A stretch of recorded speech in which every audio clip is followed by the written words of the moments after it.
and welcome to my first video podcast, updated daily at monoblog.com. Let's hear from a band! That's Cassie on the background. Ideally, the music will be a little more interesting, but I can't play and sing at the same time. And I have no friends. But Diwata, you're asking, you're so odd and frumpy, you must have friends. But no, all I have is my music. There was music in my body.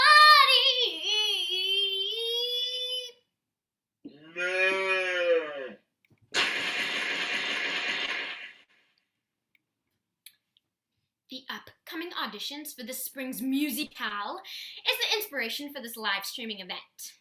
You see, my school is doing the timeless classic, Once Upon a Mattress.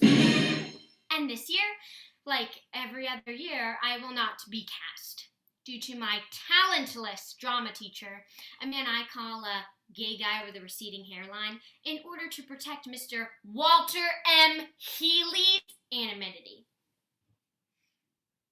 But this year, I think America should decide whether I get to showcase my skills in North Salem High's multi-purpose room. But Diwata, you're asking, how can we show our undying love? Calm down. I'll tell you. See, Mr. Healy was foolish enough to include his email at the bottom of the class syllabus. So I say, let the email campaign begin! If you think I should get a lead in the spring musical, write to the fool at dramedy@gmail.com. That's DRAMEDY@gmail.com. I know, some of you listening are going to be like, it's Miss Monoblog who's the freak. They're saying, yeah, well, I happen to know that Mr. Healy is the one who's got issues. Let's just say our fine mayor isn't the only one keeping secrets.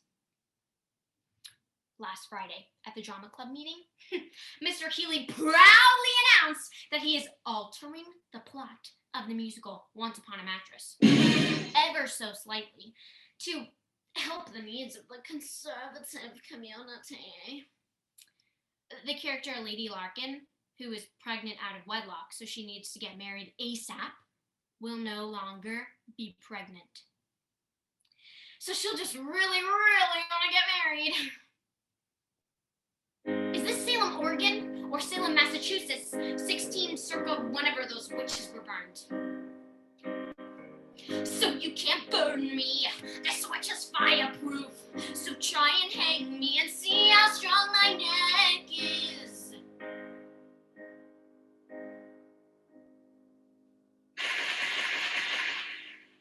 That's an excerpt from my new original musical, Crucible, inspired by Arthur Miller's classic, The Crucible.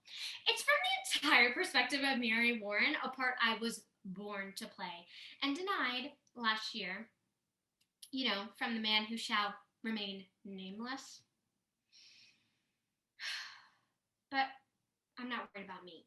I'm more worried about Mary Rogers, the composer of Once Upon a Mattress, because after she hears about Mr. Healy's heinous changes, she will die.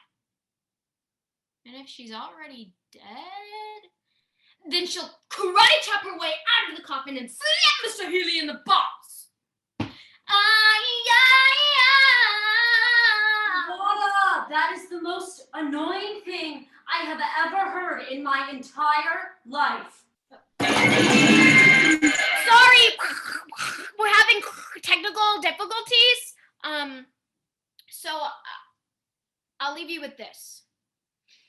Lady Larkin and we had something in common. I don't have Lady Larkin's perfect soprano voice, and we're not perfectly pretty, but we had something in common until you messed everything up. Fuck you, Mr. Healy.